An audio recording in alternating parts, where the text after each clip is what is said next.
Travel 0330 123 3550.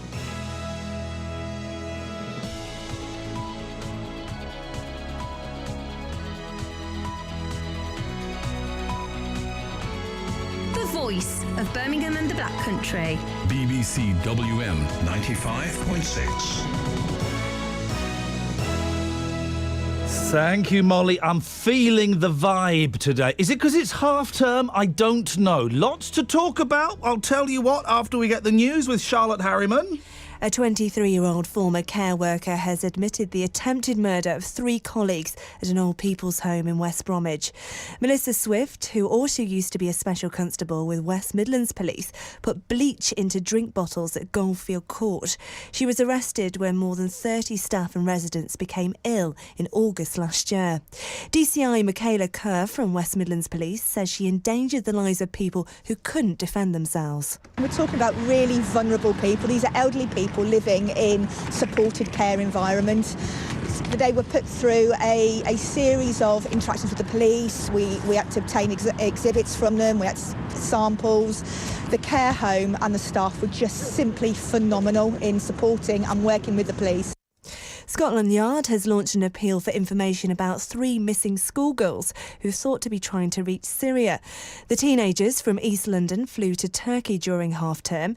Counter-terrorism officers say they're extremely concerned about the girls' safety and the priority is their safe return. 4 prisoners have had their sentences extended following a violent disorder at Oakwood Prison near Wolverhampton. Violence broke out at the prison last January. TVs and CCTV cameras were smashed, as well as prison furniture. The cost of dealing with the disorder was more than £170,000. Today, 6 men were sentenced at Stafford Crown Court after they pleaded guilty to violent disorder. 4 of the men are already behind bars. The government received £8.8 billion more than it spent last month, the highest surplus since before the financial crisis. The total was boosted by a record £12.3 billion in self-assessment tax payments. The Chancellor, George Osborne, was asked if he was confident he could still hit the deficit reduction targets. We had a target to halve the deficit this year. These figures are really strong figures. They come on top of the very low rate of inflation, the high rate of employment. We've got lots of good news in our economy at the moment. We've got to go on working through our long-term plan. And Mo Farah is in Birmingham ahead of this weekend's Indoor Grand Prix at the National Indoor Arena.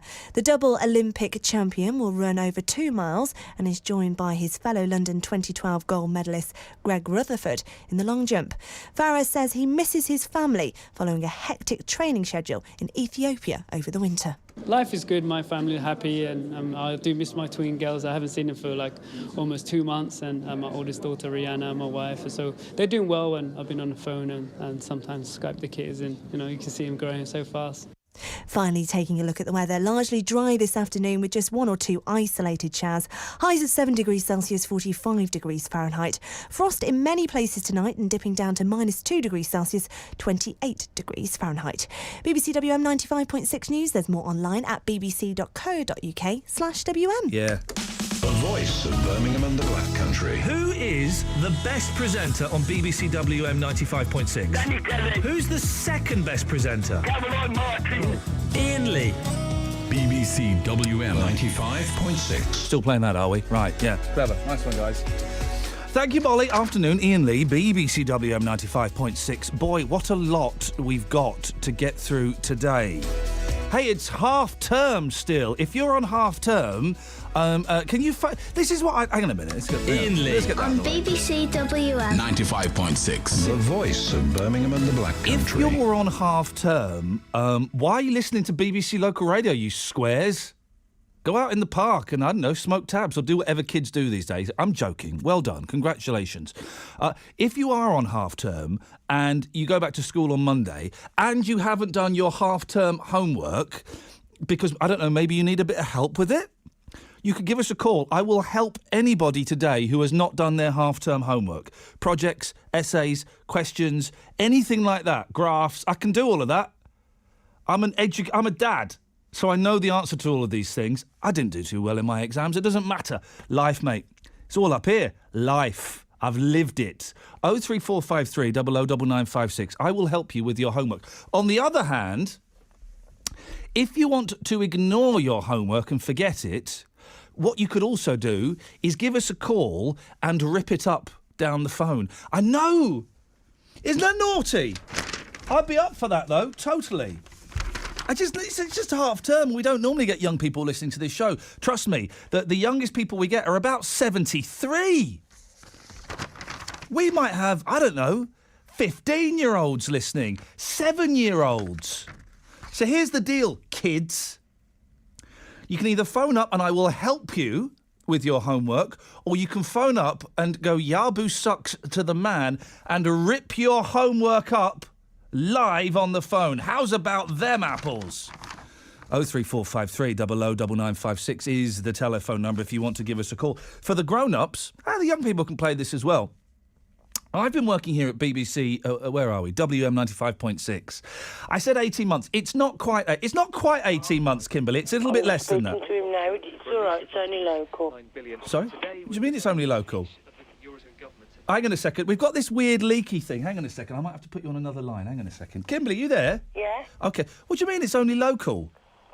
What do you mean it's only local? I don't know. What do you mean it's only local? No, you were saying about kids smoking tabs. Right. Yeah, and it's not right to encourage them. I'm not... Kimberly? Hello? Can you hear me? I can. Pardon? I can. Pardon? Ha ha. I'm not encouraging kids to smoke fags. Well, you're supposed to go in the park, smoke tabs, do what kids normally do. Well, no, they might be doing it. I'm not encouraging them. Well, I'm just... you shouldn't say it on air and then discouraging you about the homework. Kids should be doing the homework. Listen. Be educated. Listen, Kimberly, right? Yeah. First of all, I'm not encouraging kids to smoke. We all know kids smoke, OK? Yeah, but you don't have to say, Well, what, should we ignore it? Well, yeah, but No. you don't have to encourage them to smoke, Lee, or whatever your name is. Well, all right, Kevin, or whatever your name is. I'm not encouraging them to smoke. I'm saying it happens. Okay, then. Yeah? All right. Right. And also, I didn't do my homework. Well, you should, because you would have been more educated. Well, it don't matter. I'm earning a fortune. Well, you should be... Well... Honestly, I bet I'm earning more than you, and I did terribly at school. I was rubbish. All right, then. I just disagree with what you're saying on there. It's factual. Okay. Then. But I also said, Kimberly, let's accentuate the positive, OK? I also said, if any kids want me to do their homework for them, I will happily do it. Now, that's got to be that's what the BBC is for, isn't it? Okay, then, okay. Yeah? All right, then. All right, then. You're gonna go... Do you show. smoke, Kimberly? I do. Thank you very much indeed. You see what I mean? You shouldn't mention it, Kimberly. You shouldn't mention it. George is on the line. Good afternoon to you, George. Oh, thanks, George. I've been listening to this probably before you were born, this radio station. How long have you been doing all this? How long have you been doing DJing, son? Sorry, George, I didn't get that because you were shouting at me. Say it in a nice, calm manner. OK, I'm nice and calm. I'm always nice and calm. I just speak very fast, so you'll have to start switching your listeners up a little bit quicker. I don't know what switch your listeners up a little bit quicker means, George, but carry on. OK, all right, then I'll break it down for you.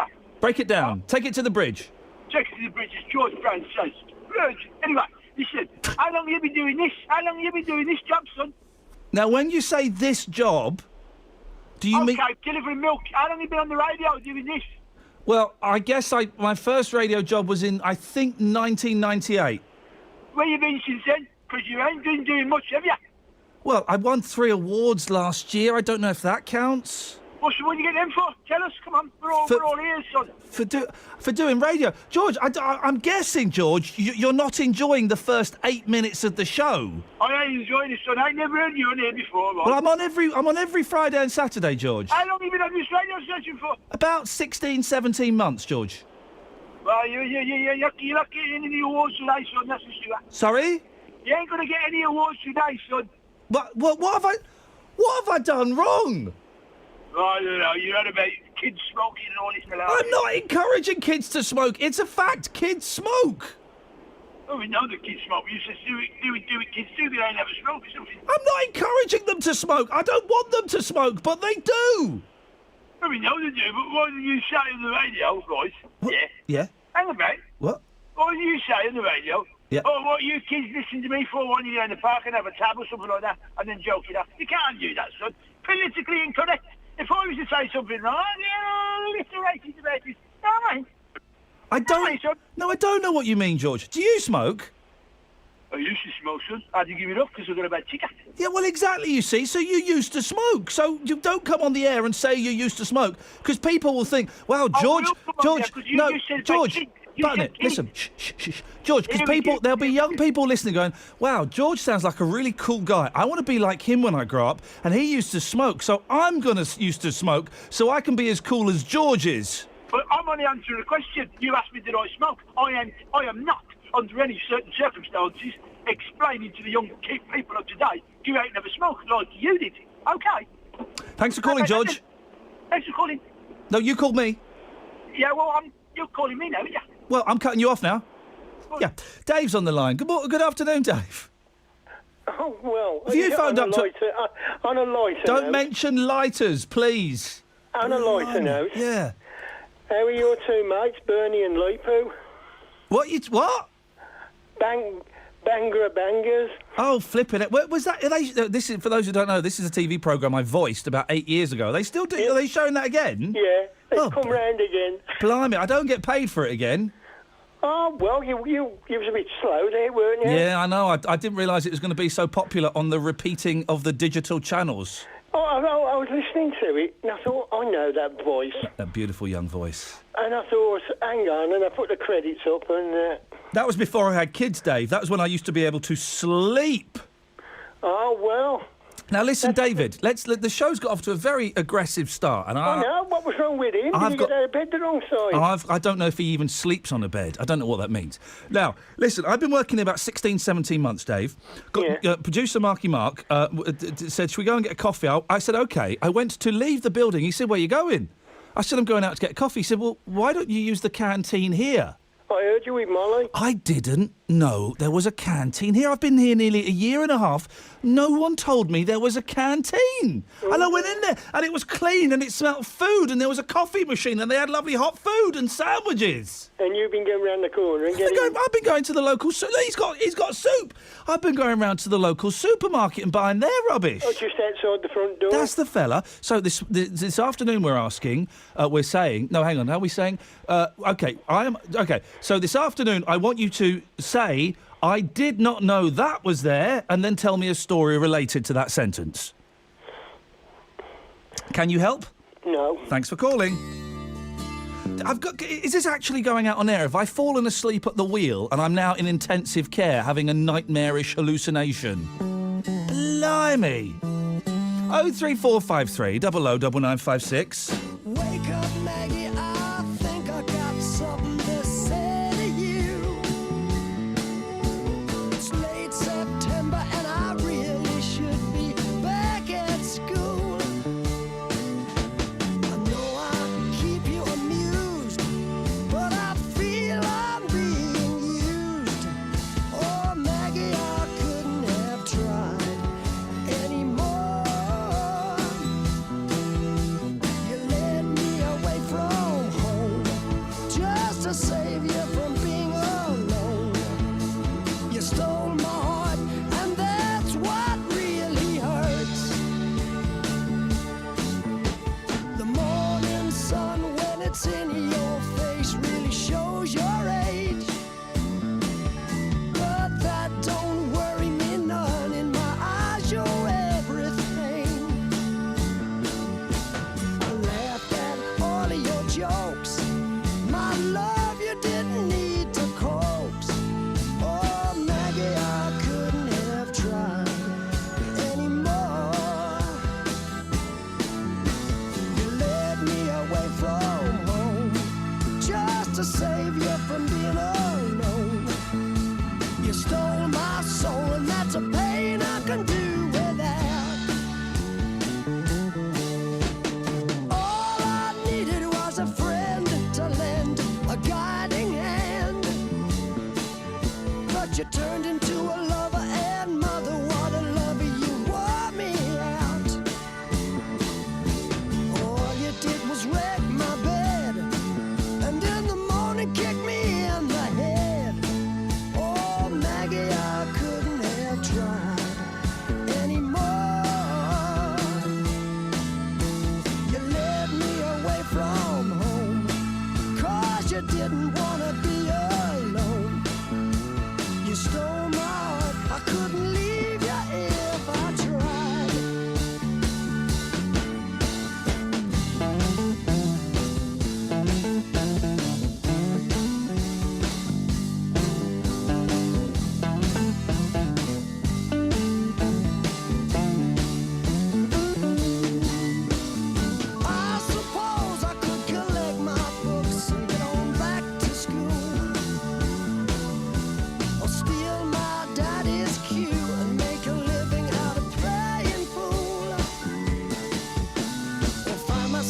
rock and roll band that needs a helping hand.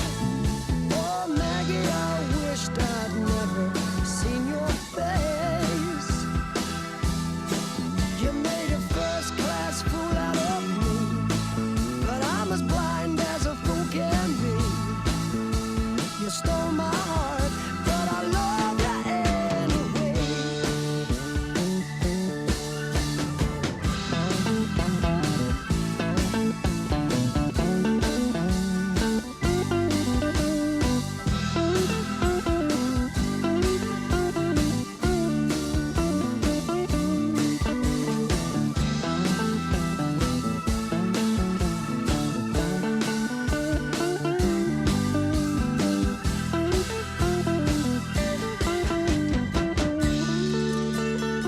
Oh, 3453 009956. Catherine's just tweeted me. Blimey, has Weatherspoons had to evacuate because of a fire alarm or something? Now, that's harsh. That's harsh.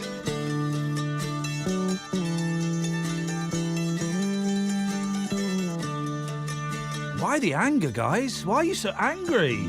Half-term special. Chillax, yeah?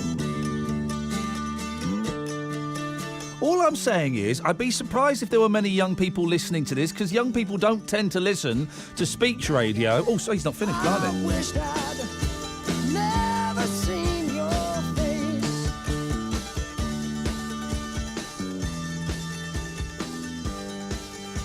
Anyway, so I didn't. It's half term, right?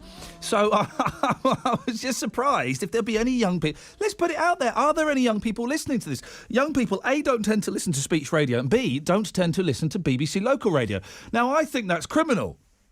Not literally criminal, that would be terrible. But I'm doing my best to kind of turn that around, to buck that trend. I'd love to have 15-year-olds, 7-year-olds, 12-year-olds calling my radio shows on BBC local radio. They tend not to. Some of them might be down the park smoking a few tabs. I'm not encouraging kids to smoke.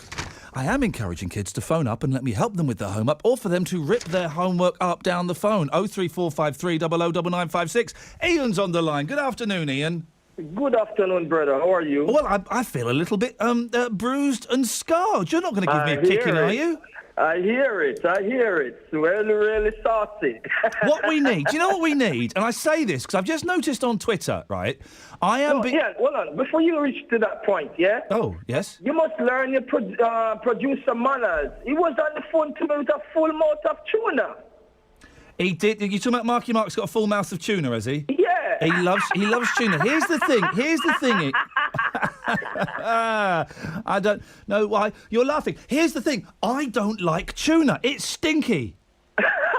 Innit? It's stinky. Definitely. Here's the thing, right, Ian? Yeah. I have just noticed I am being followed on Twitter by Father Oliver Cross. Do you know who that guy is? Yeah, I know him. I know he's on TV, yeah. Is he? Yeah. I've never heard of him, right? Well, it says he's a C of E vicar in Birmingham, and he was named the Hull Daily Mail Vicar of the Year in 2010. He's following me. We need someone like that. Yes, definitely. I forgot we're at the BBC. We need somebody from each and every major faith to phone up and say a prayer of peace. That's right. That's what we need now. Ian, have you got faith? Well, I believe. I do believe. What do you believe? Do you believe in life after love? All of that as well. Do you believe in life? No. Okay. We need believers of all the major religions, and I think there are two, to phone up and say prayers for peace. That's right. Because if we can't get peace on a flipping 2-hour phone-in radio show, what chance is there for the rest of the world? That's right, Ian. I tell you, we're going down the drain. You know what? There's 2 paragraphs. Do you read the Sun this morning? Which? Well, I did read the Sun. Which paragraphs? 43. Sorry? Page 43. Oh, page 43 of the Sun. Well, let's have a look. Yeah. As long as it's not about EastEnders, then I'm keen to have a look. No, it's more something more My wife, than EastEnders. Holiday flings left me in a spin. And my wife prefers to sleep with a dog. Oh, my wife prefers sleeping with the dog. It's a Dear Deirdre letter, not really news. Yeah, and I can't take my wife beating me anymore. Well, let's not read the one. Let's probably ignore the one about spousal abuse because not really many laughs there. The wife sleeping with the dog, I think we can go with, Ian. My wife prefers having the dog in bed to me.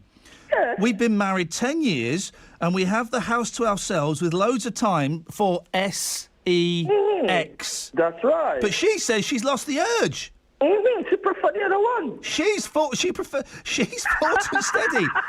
She's 45.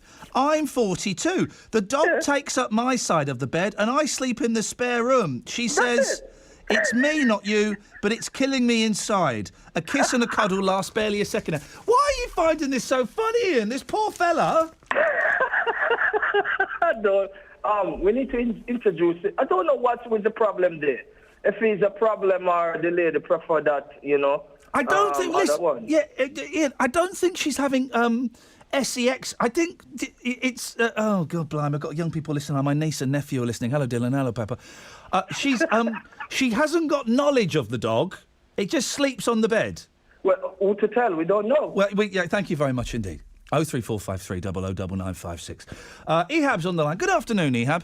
Afternoon, Ian. How are you? I'm really confused, and I think this could be the last show I ever present for the BBC because I noticed there are some BBC bigwigs in the office today.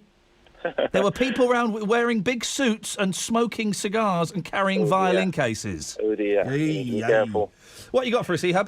Right. Well, I would start. I mean, I'd really like your show, and you normally defend your point well, but I think this morning when you started, you actually said the exact word.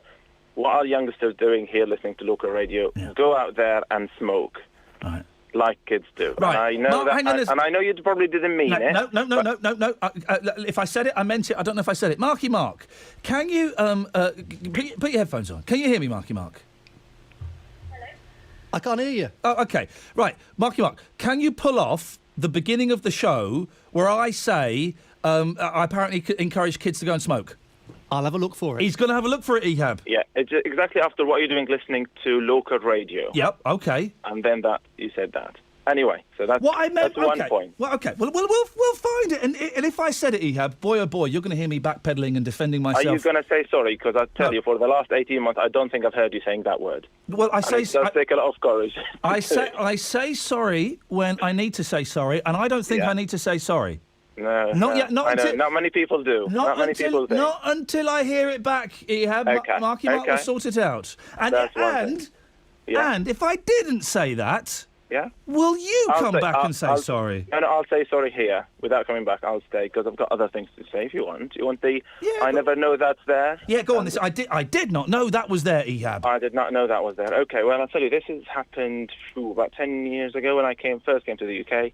I was in the Lake District with a Polish friend, so I came from the Middle East, he came from Poland, and we decided to go to the cinema.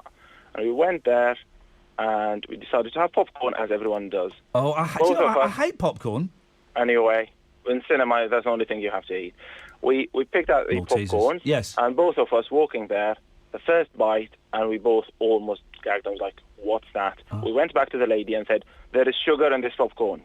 She looked at us as if we came from Mars. What? And she said, what do you mean? She said, there is no salt in this popcorn. No. This popcorn tastes sweet. Yeah. I've never in my life have tasted sweet popcorn. Neither this man came from East Europe. Not only the Middle East. What? I was like, and she said, if you want salty popcorn, you need to ask for it. Yeah. There are two. So that's something I did not know. Ehab, there are two types of popcorn. There's the salty popcorn and there's the sweet popcorn. Exactly. Now I know that. Hey, that must have... So whereabouts are you from, Ehab? I'm from Syria. Okay, and so in Syria, they only have sweet popcorn, they don't have salty popcorn? No, they're all salty. They can have some added flavours like this. I think explains a lot of what's going on over there. Absolutely, if they had the two, haven't got sweet too. If they had the two different popcorns, I just things might be a little bit better. I don't think so. Oh, with one opinion, and they can't agree on that. Imagine having two. Thank you very much indeed. Good music. The Soul and Motown Show with Jenny Wilkes is back. And this week to get you dancing round the kitchen, there's The Temptations. Dobie Gray. Out on the floor tonight, I feel like singing. And Shirley Ellis. The Soul and Motown Show, this Sunday from 1 on BBC WM 95.6. We were asking today, I did not know that was there. And Ehab, this can be about anything, OK? And Ehab described it perfectly. He did not know that in this country you get sweet popcorn as well as salty. I've been sent an email, Hannah, that I have to keep them anonymous, OK? OK. She says, being a bit of a techie dinosaur, I couldn't understand why I couldn't manage to take a selfie. I didn't know until the other day there is a little symbol on the top right of the phone which turns the camera around so you can see yourself. I've been turning the phone back to front and just kept taking the top of my head. I have to keep her anonymous, but Donna, you really are a plum. Hannah, what have you got for us? Hello. Well, I'm not. Can you turn your radio off, Hannah, because it's echoing a little bit? Oh, sorry. That's all right. Don't worry. Go on. I was just going to say that I'm 23, so not as young as you were looking for, but I absolutely love this show. I started work in Birmingham about a year and a half ago now, and I just can't stop listening to it. Hey. So hang on a second. Right. Okay. Well, this is a great start. How old are you, Hannah? Did you say? I'm 23. I'm 24 next month. 23 years old. And what were you listening to? What kind of stuff do you listen to before? Well, usually I don't really like radio. No. Well, I listen to my CDs, and that's about it, because I don't like a lot of the chatting between like Radio 1 and things like that. Yeah, rubbish. Yeah. Well, here's the thing. Here's the thing, Hannah, and I hate to break this to you. You're too old for Radio 1, and you're too young for Radio 2. Yes, you are. You're too old. You want to think you're young. You're not. They're doing it for 16-year-olds now. Oh, I'm not that old. You're 23, love. I'm sorry to break it to you. And you're too... What they need... Oh, BBC bosses, why do you not listen to me? We need a Radio 1.5. Yes. For those people too young for Radio 2, too old for Radio 1. Yeah, well, I think I'm older than I actually am mentally. Huh? I think... Have you got an old soul, Hannah? Yeah. Yeah, I think I do. Well, listen, it's nice to talk. I really appreciate you calling in. OK, there we go. Hannah is 23 years old. Younger than I thought we'd get. Can we go any younger than Hannah? I would love... Can we get a 15-year-old to call in? And not just because their mum is listening, doing the ironing, and going, oh, Steve... He wants a 15-year-old. Call in. No, I want a 15-year-old to spontaneously put down their Rothmans, put down their hooch and go, hey, I'm going to call this guy. I'm not encouraging it.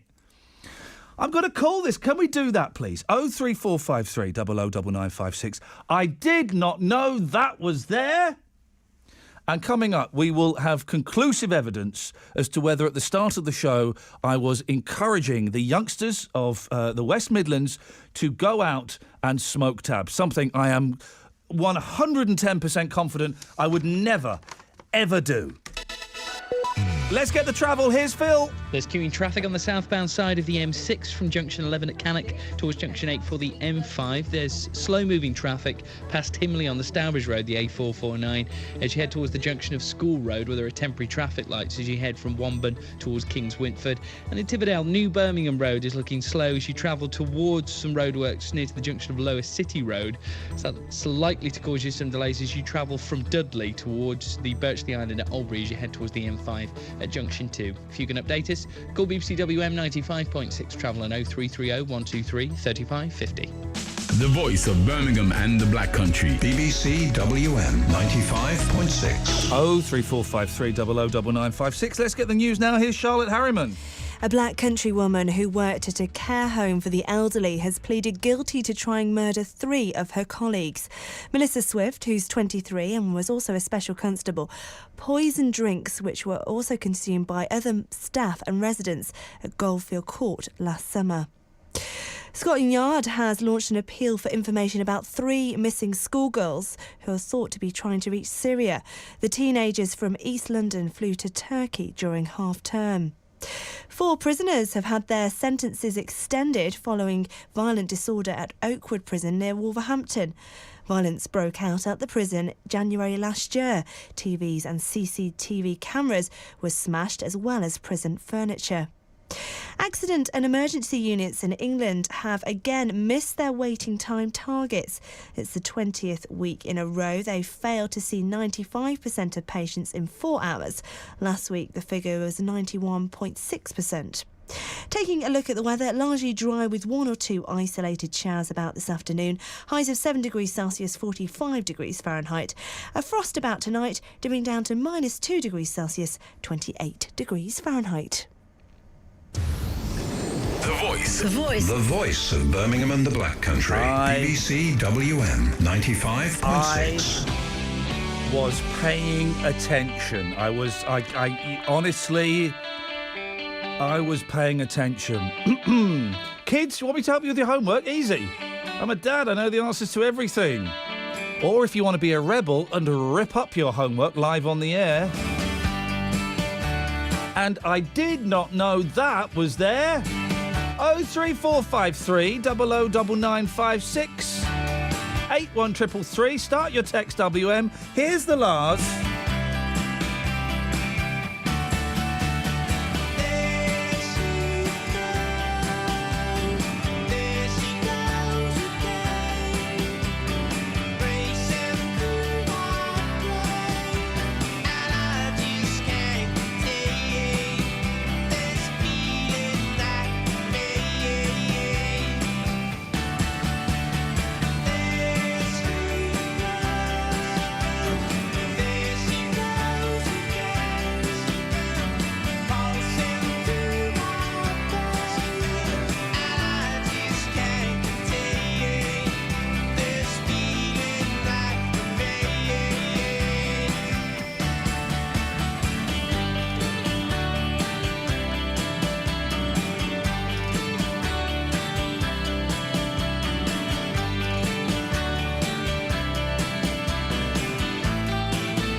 Kicking off on Twitter.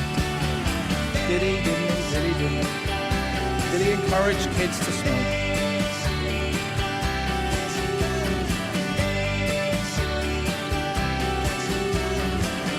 Did he encourage kids to smoke? Did he take kids to go out and smoke? Didn't he? Good afternoon, Harry. Good afternoon, sir. Harry, we are trying to find a caller younger than 23. How old are you? I'm a little bit older than that, I'm afraid. 25? I'm 86. Flipping heck, Harry. Will that do you? Well, that's skewed the statistics. Oh, bloody. I'm at the other end of the scale from your young listeners. Flipping it, I'm getting abused. You know, I was bigging up Father Oliver Cross. I was bigging up Father Oliver Cross, who is, according to his thing, was named Hull Daily Mail's Vicar of the Year in 2010. He's now having a go at me. He's having a go at me on Twitter. For goodness sakes. You weren't listening, Father. For goodness sakes. Blimey, what is going on? I don't want to block a vicar, but I might do. He's being a bit of a... Anyway, Harry, what would you like to say? Well, I would like to say I never knew until recently that Warwick University was in Coventry, in the West Midlands. All right. Well, it's in Warwick, isn't it? It's not in Warwick, it's in Coventry. WTF? Warwick University is in Coventry. No, you must be confused. You're thinking of Coventry University. No, there's a Coventry University, and Warwick University is in Coventry. Well, it's like Leeds Castle, of course. Where's Leeds Castle? Oh, it's down in Kent, It's isn't in it? Kent, and there's a brilliant story of a load of pensioners getting on a coach trip at Victoria Station in London to go to Leeds Castle, and the driver's driving up the M1, and he's going on for hours and hours, and he says, "I'll be honest, guys, I've got no idea," and he's driven up to Leeds instead of going to Kent. Well, I've known people come down from the north wanting to come to Retford in Nottinghamshire, and they've gone right down to Nottingham, which is 30 mile beyond Retford. Yeah, it happened. Well, imagine you go to Warwick University, and you go to Warwick, but it's not there. It's not there. What are you going to do? Who are you going to call? And I'm Ghostbusters sure can't help. There's another thing I'm sure about. Yes. Warwickshire County Cricket Club Yes. are in Birmingham in the West Midlands. This is an outrage. What's the point of even being alive, Harry? Seriously, what is the point of it? Confusing life, isn't it? It really is confusing, and I do wonder sometimes. Thanks for calling, Harry. Okay, Good to talk to you, mate. Ta-ta. 03453 009956. Terry. Hello. So, did I encourage kids to smoke, or didn't I? Well, I wasn't really listening, to be honest. Well, shall we find out? Marky Mark...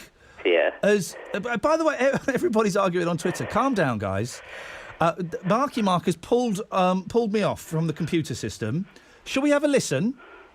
This was the top of the show. Why are you listening to BBC Local Radio, you squares? Go out in the park and, I don't know, smoke tabs or do whatever kids do these days. Oh, yeah. Well, you're not encouraging them. It's just making a gross generalisation. A gross generalisation. Shall we... Joe? Hello? It doesn't sound great, does it? Well, I say too bad. I don't take no notice. I don't. Shall we listen to it in context? Pardon? I've only just come on, right? I don't know what you're talking about. It's hardly Quincy, is it? Shall we listen to it? No. Shall we listen to it in context? No, I ain't interested in it. Look, well, I've only found up, right? We could tell you there's a tunnel underneath the WM. Yeah, Molly told me about that. Yeah, I used to go under it with a kid, when I was a lad.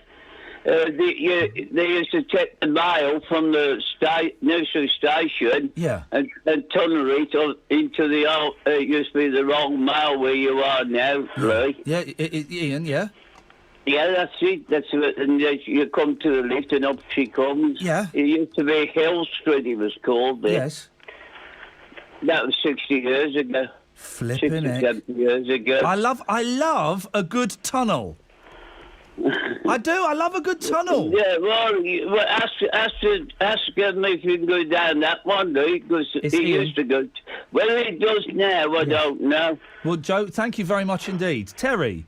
Yeah, I wanted to throw something else in your mix. Hang on a second. Let's listen to the full bit of audio, shall we? Why are you listening to BBC Local Radio, you squares? Go out in the park and, I don't know, smoke tabs or do whatever kids do these days. I'm joking. I don't want to say I owned a vicar, but, Father, I accept your apology. I'm turning the other cheek. Anyway, Terry. Well, interesting article in the Metro on Wednesday. I thought, a little ludicrous. Yes. Columbia Pictures are in favour of the next James Bond being black. Now, listen, I have talked about this before, OK? James Bond cannot be black. Now, there'll be people going, oh, what a wildly racist statement that is. No, even here at the liberal BBC, there'll be people upstairs tutting and looking at my contract, seeing how much longer there is on there. You can't have a black James Bond. No, You can't do it. No. There are many roles that you can't, but you can't. It's like saying, oh, we're going to have a female Doctor Who. No, you're not. Not on my watch. Well, they've already done it with Felix Leiter. In the earlier films, he was a white man. Now he's a black man. No, but I thought Felix was black in the books. Because that's where it all comes down to. Felix is the CIA guy, and I thought in the books he was black. I've only read the earlier one. I've only really read Casino Royale. Yeah, I didn't really like the books. That and The Saint, I thought in book form were a bit rubbish. Yeah. Well, Terry, we'll put it out there. That's going to upset people, isn't it? 03453 009956. In a minute, when have you injured yourself via your underpants? Or your underwear? I've got two good stories for you. You really got me going. You got me so I don't know what I'm doing. Yeah, you really got me now. You got me so I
cha. Boom.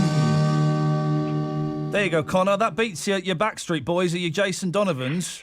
Yeah. Yeah? Yeah. Huh? Yeah? Yeah. Yeah? Yeah. Yeah.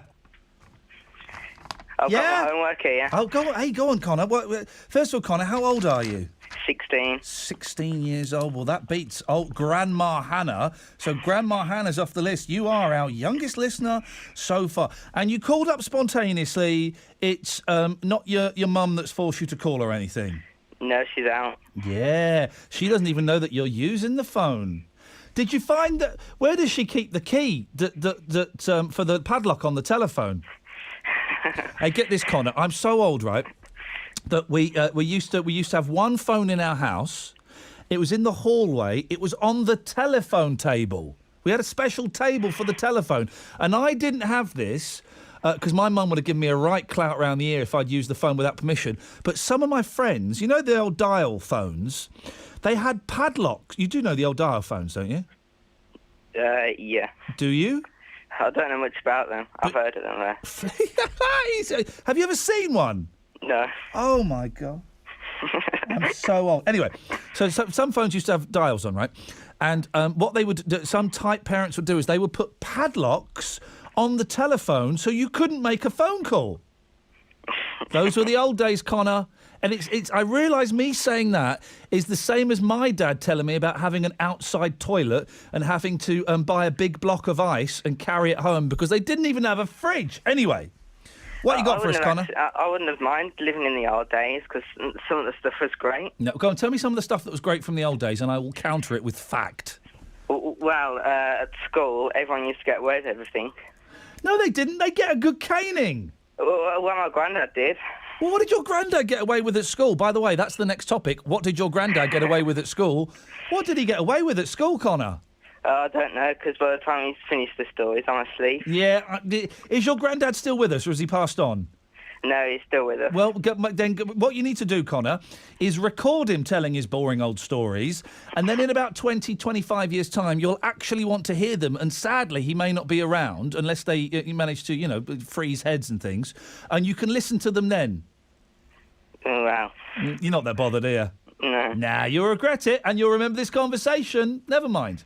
I heard Molly Green the week, and she had some woman on moaning about you. Sorry, this every week I come in, right, and someone phones up and says, I heard someone moaning about you on Molly Green's show. What is going on, and why is she encouraging this behaviour? I think it's because you've, well, you was moaning the other day, the other week, about a gardening phoning going over into your show. Well, it's the gardening phone-in now. Listen, for those who don't know, Saturday mornings, I now start at 10 o'clock. So the gardening phone-in lasts a full hour from 9 till 10. And I say, I don't like gardening, but I do like the gardening phone-in. I find it very comforting. Wow. I don't listen to it. I listen to Molly, though. Yeah. Have you ever injured yourself because of your underwear? Has your underwear ever injured you? No. I got 2 stories. I might have 3, but I don't know what my sister has tweeted me saying, you're not going to tell the underpants collarbone story, are you? I think you should. I don't know what it is. And you would think if I had a story in my head that involved underpants and collarbones, I would have kept a hold of that. There are 2 stories, Connor. Yeah. First one, very serious. I don't want any laughing. Okay. No, this is serious. Woman fiddling with gun in her bra holster shoots herself dead. Now, a woman died after accidentally shooting herself in the head. Flipping heck, this is horrible. While adjusting a gun she kept in a bra holster. Why would you put a gun in a bra? So that's the first underwear injury. Christina Bond, 55, a former US Navy officer. Oh my gosh. Was looking down the barrel of the .22 caliber revolver when she accidentally pulled the trigger and shot. Oh, dear me. Right. So there's that one. And then Sky News. Oh, we're not allowed to say that here. Another news organisation that's never wrong for long has just tweeted, a Canadian MP says he had to rush out of a vote because his underpants were too tight. Now, far be it from me to ask a 16-year-old boy about his underwear, but ever had underwear too tight, Connor? No. Excellent stuff indeed, thank you. 03453 009956. Two things there. When has your underwear injured you, please? And what did your granddad get away with? BBC WM, let's welcome Shirley in Streatley, first-time caller to the phone in. Morning, Shirley. Morning, both of you. These pansies, is it going to be too cold in February for that? Pineapple started growing 5 years ago and it finally fruited. Good for you. The gardening phone-in awaits your call. But he can't bear strong-smelling lilies. Don't grow them then. What are you doing, Joan? He doesn't like them. Don't grow them. Every Saturday, you can get advice from gardening expert Phil Mycam. Problem with the lawn. They're called chafer grubs. Morning, Roy. How's your moles? Standing in my shed down looking at it. It's going to be a beautiful day. And you can get lots of gardening done then, can't you, son? Well, I hope so. The gardening phone-in every Saturday morning from 9 on BBC WM 95.6.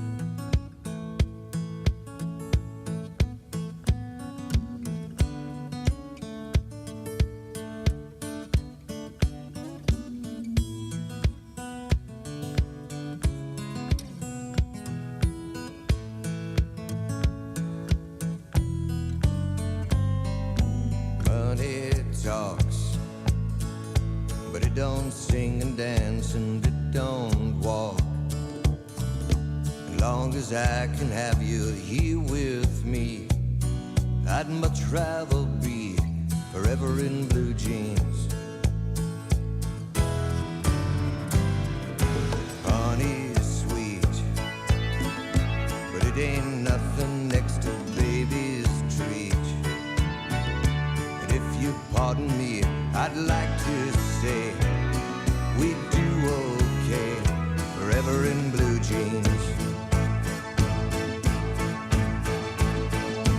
Baby, tonight, by the fire, all alone, you and I. Nothing around but the sound of my heart and your sighs. Money talks, but it can't sing and dance and it can't walk. As long as I can have you here with me, I'd much rather be forever in blue jeans, babe. And honey's sweet, but it ain't nothing next to baby's treat. And if you'll pardon me, I'd like to say we do okay forever in blue jeans. Baby, tonight, by the fire, all alone, you and I. Nothing around but the sound of my heart and your sighs. Hey, money talks, but it don't sing and dance and it don't walk. As long as I can have you here with me, I'd much rather be forever in blue jeans.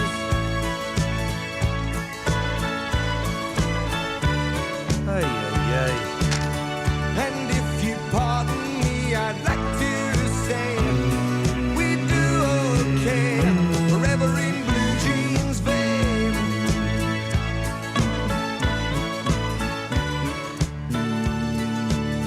And long as I can dear. 03453 009956. You can text as well, 81333. Start your text, WM. Iain, what time does today's Iain versus Ranjit start? Dead Men's Shoes is fantastic. It's a good film, Jay. Very good film. Bleak. I like a bleak film. There is a time and a place for, you know, your light-hearted comedies, your rom-coms, romantic comedies, your sitcoms, your situation comedies. Careful. But I do like a bleak film. I watched Tyrannosaur, which is bleak. I watched Dead Man's Shoes, which is very, very bleak. And, Ranj, what was the other bleak film I watched? I can't remember. It's got Paddy Considine in it. And he plays... A Room for Romeo Brass. I don't even know what you're on about, mate. It's bleak, mate. It's bleak. It's very bleak. It's bleak. It is flipping bleak. I love a good bleak film, Ranj. Name you a bleak film. No. I said, why do we let you on? I said... You're desperate, mate. Not desperate, mate. Listen. Not desperate. Everybody's put you on the ropes. No, no one's put me on the ropes. There are strong vibes coming from this one today. I'm full of vibes. Last week, right. I'm vibing. Last week I was flat, Ranj. Last week, I'll give you that. It was flatlined. It was flatlined. I did a Kiefer Sutherland. I flatlined and I didn't come back. This week, I'm full of vibe. No, you're not. You can't keep a good man down. I'm a good man and I'm up. I don't know. Listen. No, Ranjit, no, there's no ifs or buts about it. I've just pwned a man of cloth on the internet. No, I'm pwning a chip shop owner now. You need that George again to come back. George Borge. No, listen. You have had to have a lot of humble pie today. Chris says we're doing. I did not know that was there. Which you've got to be honest, Ranjit, that isn't the best phone-in title you've ever heard in your life. No. Okay, I'll tell you a story. No, hang on a minute. I'm reading Chris's text, mate. Go on. I'm swallowing. You're on the ropes, mate. No, what rope? There are no ropes. We are fighting in the car park, Ranjit. There are no ropes. Are you a bare-knuckle fighter? I did not know there was a cellar. Oh, this is great. You didn't know there was a cellar? This is Chris has texted in. This is probably if we can beat this, I'd be surprised. We've peaked at 5 minutes to 3. Chris says, I did not know there was a cellar underneath my cellar in my old pub. It was used as a morgue when the local coal mine had a disaster. It was a cellar underneath a cellar. Come on, Ranjit, you've got to admit, that is brilliant. That is quite good. That is... No. That is brilliant, Ranj. I think your standards are low now, mate. I've let you on, so that proves it. Yeah, correct. No. Listen. All right, here we go. Have a listen to this. Have a listen to this, then. Go on. We're asking, has your underwear ever injured you? Not quite an underwear story. Go on. It's anonymous. I suspect they don't want their family to know. Can I say... Now, I'm going to run this past Marky Mark. Can I say this word? Can I say this word that's featured in here? What word? Foreskin. Yeah. I injured myself when I caught my skin in the zip of my jeans when I was younger. Never worn jeans with a zip since. So, not only are we asking, has your underwear ever injured you? What clothes do you never wear and why? I don't really wear a bra, to be honest with you now. George, you want to speak to Ranjit, do you? Hey? Oh, no, it's this muppet. Yeah, go on. Hello? You're I want to talk about boxes. Boxes? Yeah. Yeah, what you want to talk about, boxes? Do England cricketers wear boxes? I don't know. They probably do, yeah. Yeah, but the fast bowlers, you know what I mean? They've got to protect their meat and 2 veg, haven't they? I think their underpants are too tight. That's why they keep losing. No, they win, Englanders, now and again, don't they? Win? When? They won last year, didn't they? What year? I can't remember, 2014. Anyway, was you the one that boxed him and put him on the deck this earlier? Was that you? Me? Yeah.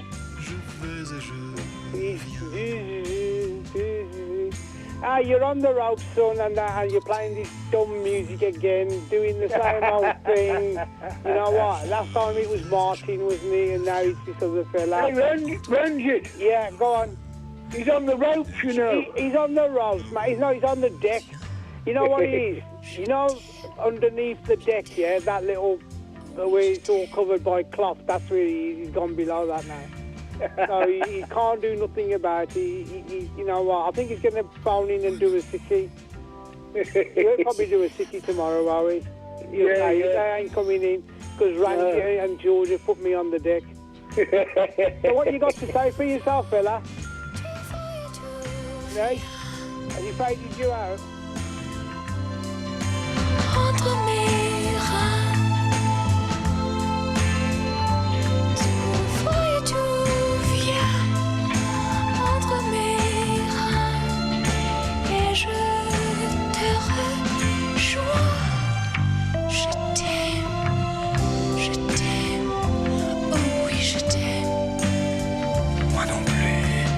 03453 009956 is the telephone number. Chris, am I reading this text right? You had a cellar underneath your cellar.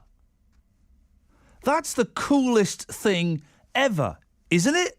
I tell you what, my ambition in life to do, right, is to be on the underground system in London.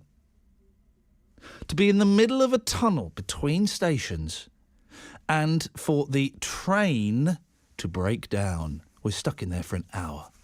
We're stuck in there for 2 hours. People are getting panicky, excited, upset. A woman's crying. A child is fainting. Then we have to get out of the train and walk along the tunnel. That's my fantasy, Paul. You are? Yeah.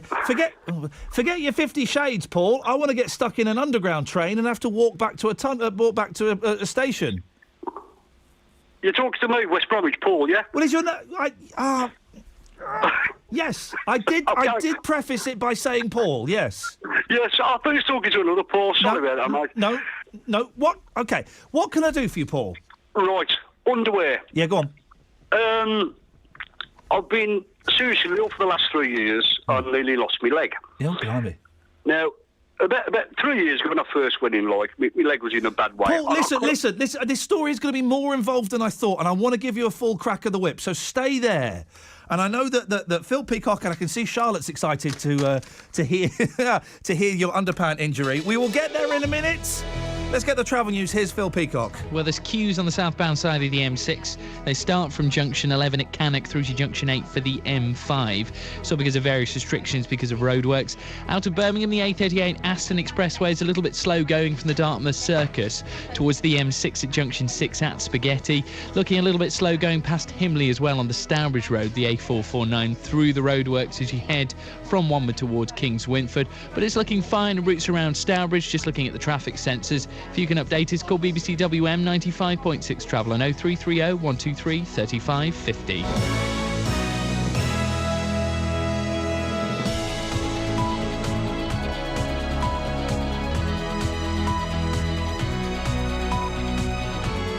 The voice of Birmingham and the Black Country.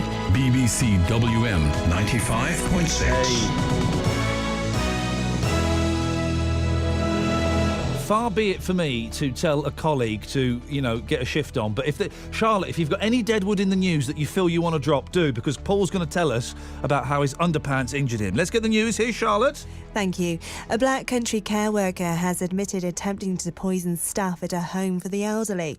23-year-old Melissa Swift was arrested in August last year after residents and staff fell ill at Goldfield Court in West Bromwich. She also admitted making 2 threats to kill against a co-worker and her sister.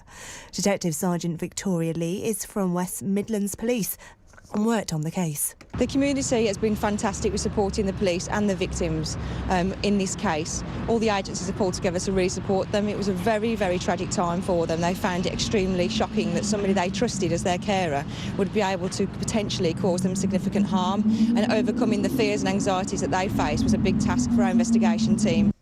7 men from Birmingham who were arrested after 6 people were stabbed at New Year's celebrations at the Belfry in Warwickshire have had their bail extended. The men were arrested at the golf club's Bel Air nightclub in the early hours of New Year's Day. They've had their bail extended until March the 12th. There was a surplus in the public finances of almost £9 billion last month, boosted by record self-assessment tax receipts. The Chancellor, George Osborne, said the government was on track to meet its targets on borrowing and deficit reduction. The Shadow Chief Secretary to the Treasury, Chris Leslie, says it's too little, too late. The Chancellor's promise to the public was that by now we would have no deficit at all. It would have been eradicated. He's had 5 years so far, and on today's figures, he's suggesting it's going to be another 12 years beyond this. I mean, that's ridiculous. Accident and emergency departments in England are still failing to see 95% of patients within 4 hours. 91.6% of people were seen within target time last week. And Mo Farah is in Birmingham ahead of this weekend's Indoor Grand Prix at the National Indoor Arena. The double Olympic champion will run over 2 miles and is joined by his fellow London 2012 gold medalist Greg Rutherford in the long jump. Mo Farah says the indoor season is good preparation for another chance at World Championship gold in the summer. I've won the World Championship before, and and Degi again. So I've got a lot of medals in terms of World Championship. But it'd be nice to be able to defend my title. As an athlete, you'd never want to see your title to go to someone else. So if I can do that, it would be great. But it's still quite a long time away. So we just have to stay focused and keep training. Taking a look at the weather, largely dry with 1 or 2 isolated showers about. Highs of 7 degrees Celsius, 45 degrees Fahrenheit. Frost in many places tonight, dipping down to -2 degrees Celsius, 28 degrees Fahrenheit. BBC WM 95.6 News. There's more online at bbc.co.uk/WM. The voice of Birmingham and the Black Country. This has been the best programme I've listened to in a long time. Is there a butt coming, Jane? I can smell a butt. No butt. I can smell a big butt. Loved it. Iain Lee. BBC WM 95.6. Good afternoon, says Kevin Birmingham. Why do DJs always talk over the records? I do find it very annoying. And Atty says, I can't believe you're asking kids to call in and you use the phrase WTF on an afternoon radio show. I'm disgusted and I'm turning off. Well, you made me use it again, Atty. So, what did your granddad get away with? I did not know that was there. There's loads of other stuff and I've completely forgotten it. It'll come back. Iain Lee. On BBC WM 95.6. The voice of Birmingham and the Black Country. One of them was underwear injuries. And Paul, I'm sorry to cut you short, but we can breathe easy now, Paul. You've got as much time as you need. Let's start from the beginning. What happened? Right. 3 years ago, I was in hospital. I'd got a real bad leg, which I thought I was going to lose my leg. Blimey. Now, I couldn't get out of bed, you see, because my leg was in such a bad way. Now, I was wearing boxer shorts. Now, the boxer shorts hadn't got an opening at the front. Now, I found it was really awkward to use the wee-wee bottle while I was in bed. I've never... the few times I've been in hospital and had to wee-wee in the bottle, I can't wee lying down. I can only do that if I'm in the bath. I know. It's really awkward. Yeah. Well, you're supposed to call the nurse, and she's supposed to pull the curtains around you, around bed. Yeah. Well, the nurses are not always available. They're very busy. So I thought. Now, by the way, I was on morphine, right? Oh boy, brother, you speak on my language. I was taking a lot. So of you were having a great time. I was hallucinating. Good for you. I actually saw a literal man climb at the top of a drain pipe, Wow. Well, are you sure that was a hallucination and not one of the doctors? I don't know. So anyhow, I decided to cut the leg of my boxer shorts with a pair of scissors. Right, while you were off your face on morphine in the hospital bed. Okay. Yeah.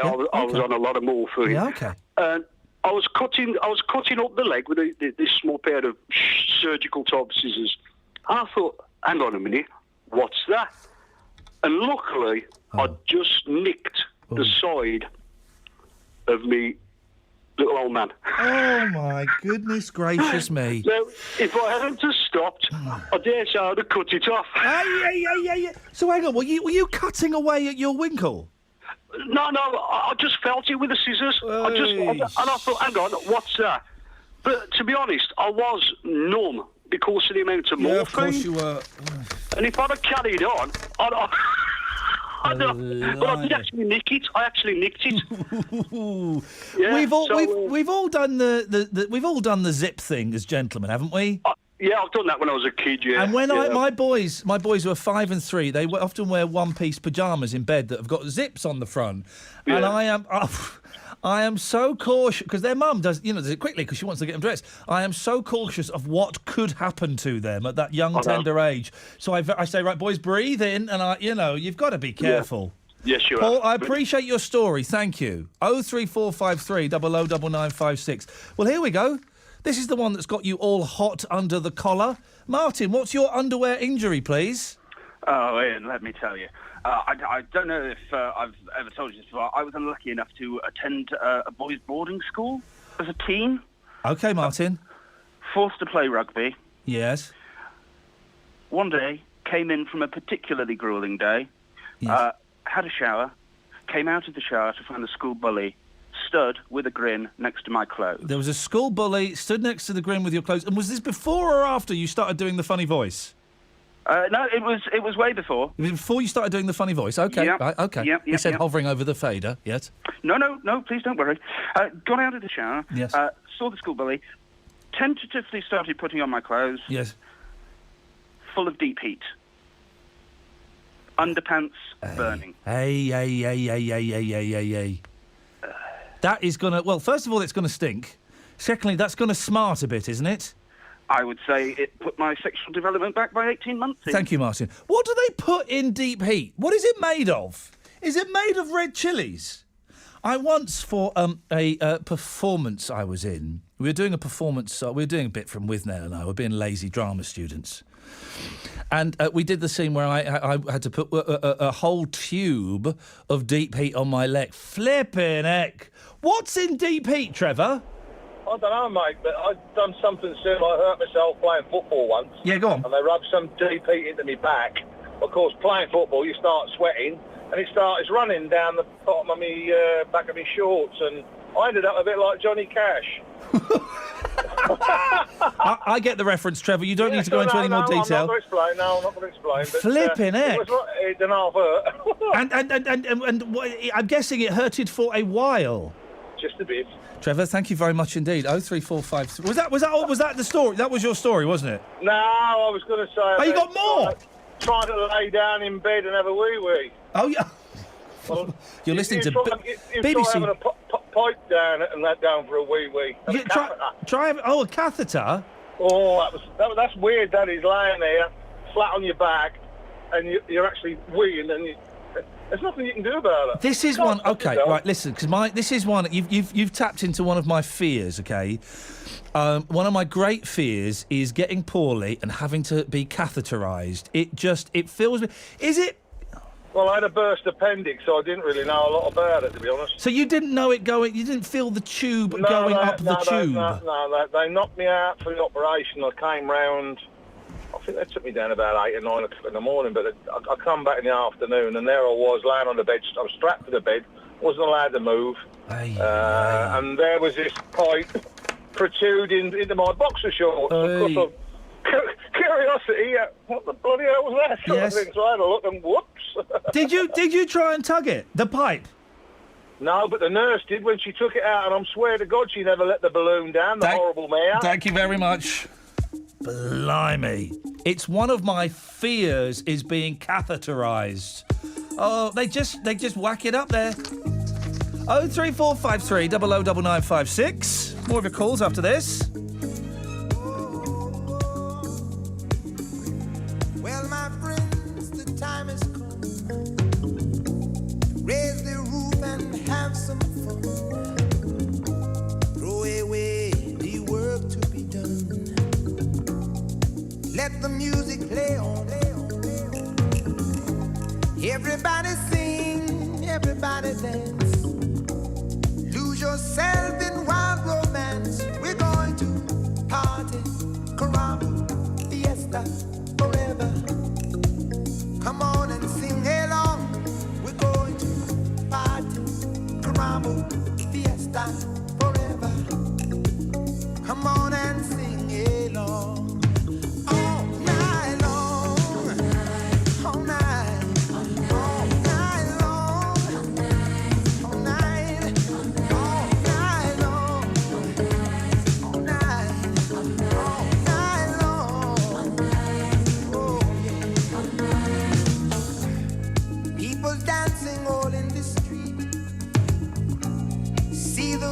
All in their feet.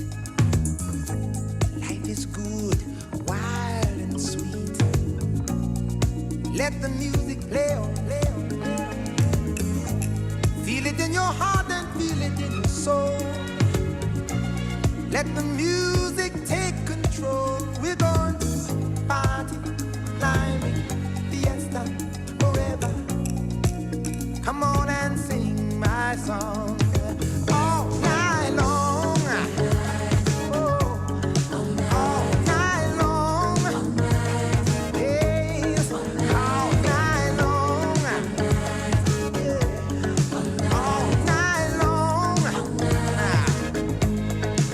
Yeah!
Late Night, Graham Torrington. Every Sunday, I play the world's biggest love songs.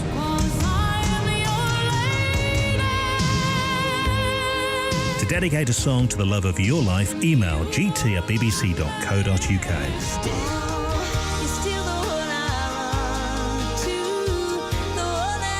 Late Night Graham Torrington, Sunday Love Songs. I don't know how you do what you do. I'm so in love with you. The perfect way to relax, Sunday night from 10 on BBC WM 95.6. I have remembered the story that my sister was doing, the underpants and the collarbone. It wasn't a collarbone. I'll tell you later.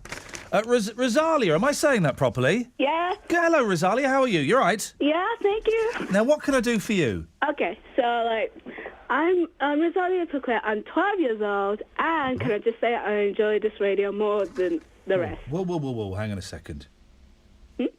You're telling me you're 12 years old? Yep, I'm 12 years old. You got the voice of a 26-year-old.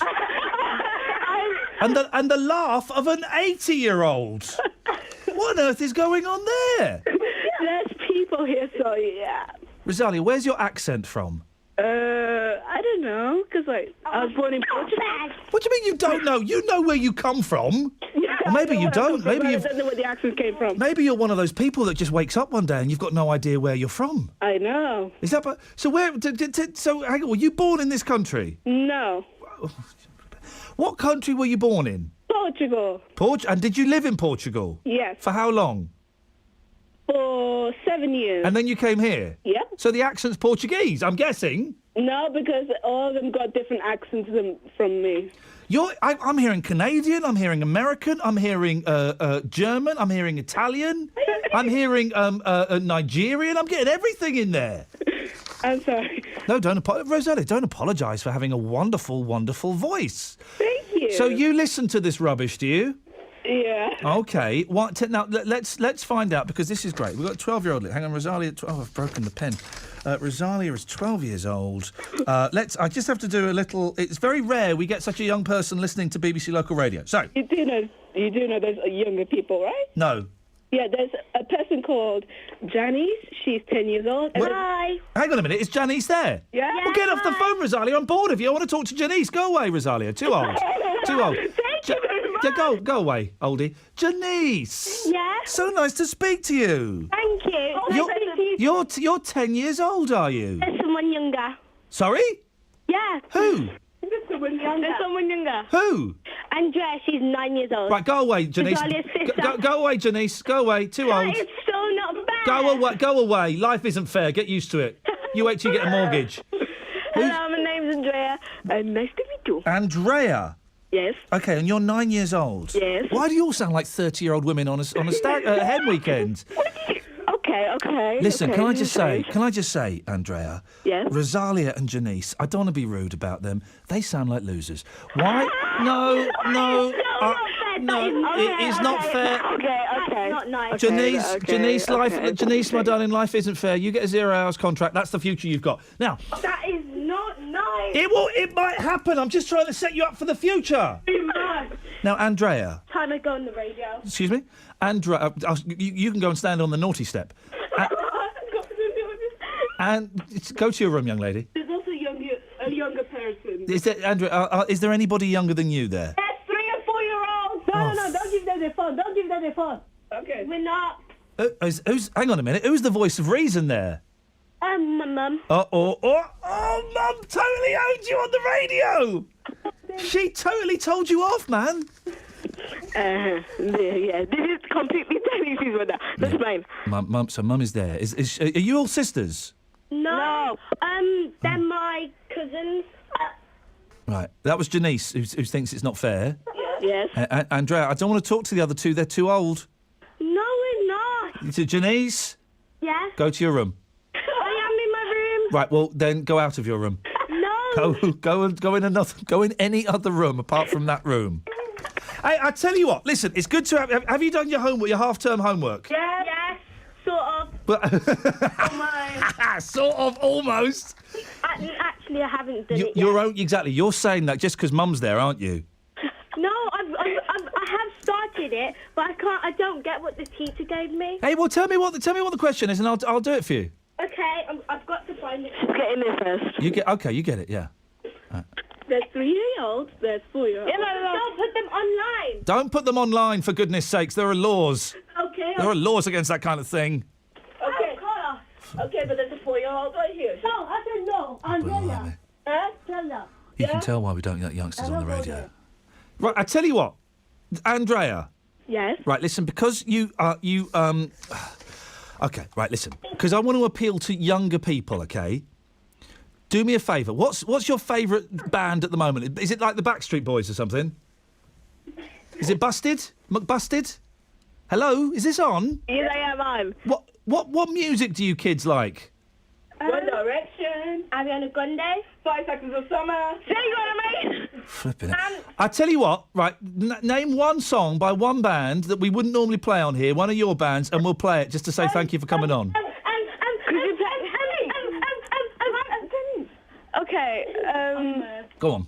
Just to say you've been such good sports, and I thank you for coming on. So give us. Would you play Ollie Murs? Yeah. Wrapped Up, please. Yeah, Ollie Murs, and what's it called? Wrapped Up. Hang on a second. Let me just get onto the computer. Ollie Murs, Wrapped Up. All right, girls. Tell you what, you can be the big star DJs. You introduce the song, and I'll play it for you. And you've been a really good sport, so thank you for coming on. Thank you. So introduce the song, then, ladies. It's Ollie Murs, Wrapped Up.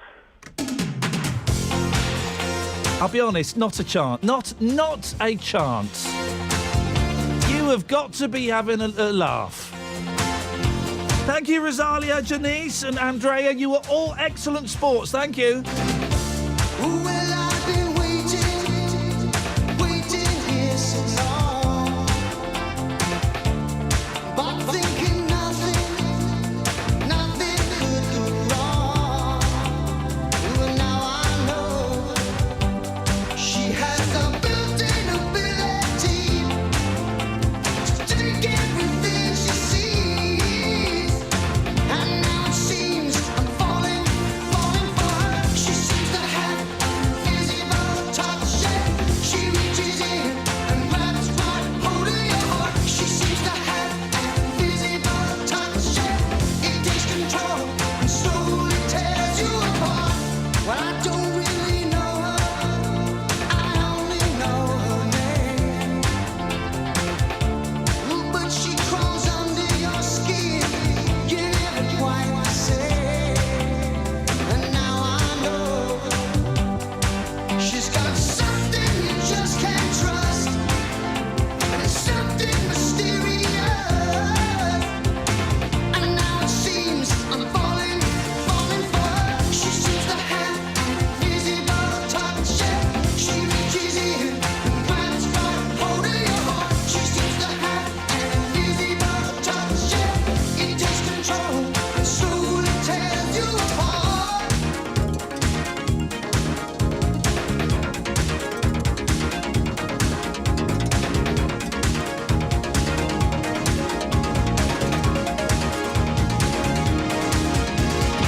She seems to have invisible touch, and she reaches in and grabs right hold of your heart. She seems to have invisible touch, and it takes control and slowly tears you apart.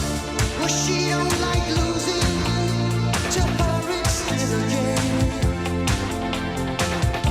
I know she will mess up your life, you want her just the same. And now I know she has a built-in ability to take everything she sees.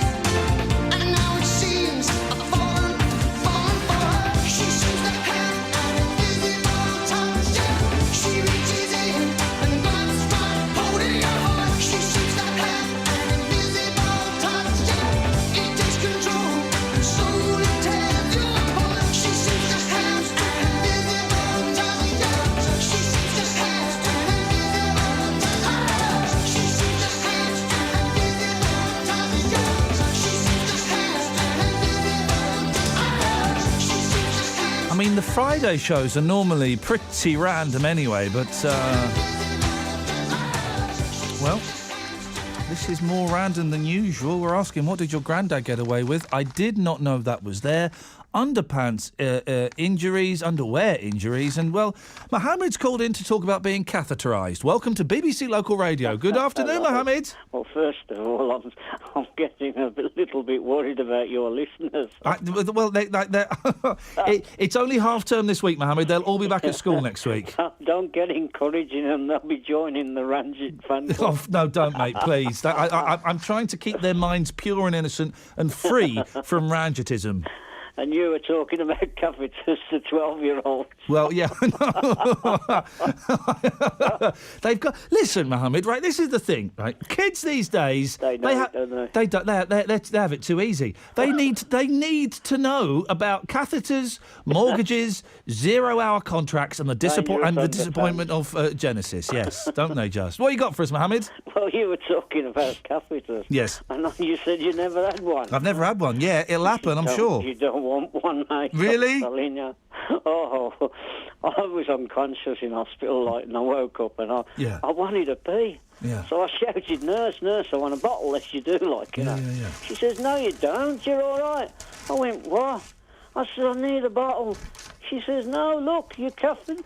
I looked down, I pulled the bedclothes down, I went, no, take that thing out.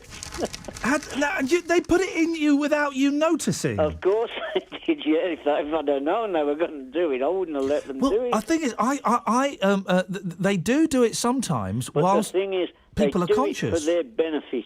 Yeah, do you know what? Part of the time that is true. Yeah, not all the time, but yeah, part of the time that is true. It makes their life easier. easier. Time, because if you're unconscious, you can't wet the bed. Yeah. You see. Anyway, I started tugging at it. The tube, yes. Yeah, okay. I started pulling it. It stretched. He kept stretching and stretching and stretching. It wouldn't come out. And that's when she come running over. She was screaming, stop. There's a ball on the end of that. And I burst out laughing. Hang on. So how does it work? So what? They puff it up. How does it work? Do you remember we've got young ears? They just feed it down the inside of your penis. Yeah. And it's got a little ball on the end of it, and keeps it there. The tube. I don't know how they get it out. But I said to her, if you don't take this out, she said, the doctor's got to come and take it out. No, I said, well, whoever put it in, you better get it out now. Eventually, she said, all right, I'll take it out. I said, well, what's it doing in there? I want to pee. I want to do one. Yeah. She says, you can't want to do one. I says, OK, Mohammed, we're hearing a lot about your willy, and I'd rather not. Thank you, Mohammed. 0345, this will be the one that gets me I'm supposed to be on tomorrow between 10 and 12. Whether that actually happens or not is anybody's guess after today's show. Happy half-term, guys. All of this because I suggested that there might be some children smoking cigarettes in a park. 03453 009956 is the telephone number. There are two stories here, and I don't know which one to do. There are two brilliant stories, page 28... and page 12... Oh, the phones have gone mental. What have I said? Have I done something wrong? 28 and 29 of the Sun. We'll have them after the news, Marky Mark. So there's no rush. Let's do this one. Gas man in Lududu. Stink after he's caught using WC. This is an outrageous story. I hate it when... We'll have him on after the news. There's no rush. I hate it when workmen are in my house and they say, can I use your loo? And you think if they're all day, yeah, go on. I've had a delivery man once. A delivery man deliver a package. And he said, I couldn't use your loo, could I? Flipping cheek of it. Well, listen to this. A startled DIYer came home to find a gas man had let himself into his house to use his toilet. He's a DIYer. His name's Sam Painting. I know. He thought he'd been burgled when he found his front door open and footprints in the wet concrete he'd laid an hour before. After checking the ground floor, he heard a noise upstairs. The amateur jockey said, I was a bit nervous to go up as I was unsure what or who was up there. I went up the stairs and looked into the bathroom to be greeted by a man just rising from my toilet and pulling up his trousers. I can only imagine how a lady would have felt. Why would you imagine how a lady would feel? Sam, who is doing up his house in Stone-the-Wall, Gloucestershire, said, I was very shocked. He said he was very embarrassed and sorry, but he'd come to read my meter and got caught short. He quickly tried to change the subject and started to ask what lights I was fitting on my landing. He left shortly after, leaving a terrible smell. This guy just let himself in. Let's get the travel news. Here's Phil. Traffic is queuing on the southbound M6 from junction 11 at Cannock to junction 8 for the M5 through the roadworks. The northbound side of the M5 is also looking a little bit heavy from junction 1 at West Brom towards the M6 onto the Link Road. Got some temporary traffic lights causing delays in Wolverhampton on Compton Road, the A454, as you head towards the junction of Richmond Road. That's where they do some emergency repairs. And New Birmingham Road through Tiverdale is looking slow as you travel from Dudley towards some roadworks that are taking place at the junction of Lower City Road, so it will cause you delays as you head out towards the M5 at junction 2 and Oldbury. If you can update us, call BBC WM 95.6 travel on 0330 123 3550. The voice of Birmingham and the Black Country. BBC WM 95.6. Let's get the news now. Here's Charlotte Harriman. A former care worker and special constable with West Midlands Police has admitted attempting to murder staff at a home for the elderly in West Bromwich. 23-year-old Melissa Swift added bleach to drinks and was arrested when more than 30 staff and residents at Goldfield Court became ill with food poisoning-type symptoms. Detectives have appealed for help to find 3 schoolgirls from East London who are believed to be travelling to Syria. Two girls, a 15 and a 16-year-old, flew to Turkey 3 days ago. A classical musician has been jailed for 11 years for sexually assaulting students at the Guildford School of Music and Drama in London. Philip Pickett, who's 64 and from Oxfordshire, was convicted of 2 counts of rape and 2 of indecent assault committed between 1979 and 1983. And there was a surplus in the public finances of almost £9 billion last month, boosted by record self-assessment tax receipts. The Chancellor, George Osborne, said the government was on track to meet its targets on borrowing and deficit reduction. Taking a look at the weather, largely dry with 1 or 2 isolated showers, reaching a high of 7 degrees Celsius, 45 degrees Fahrenheit. And then tonight, a frost in many places and dipping down to -2 degrees Celsius, 28 degrees Fahrenheit. The voice. The voice. The voice of Birmingham and the Black Country. BBC WM 95.6. It really is.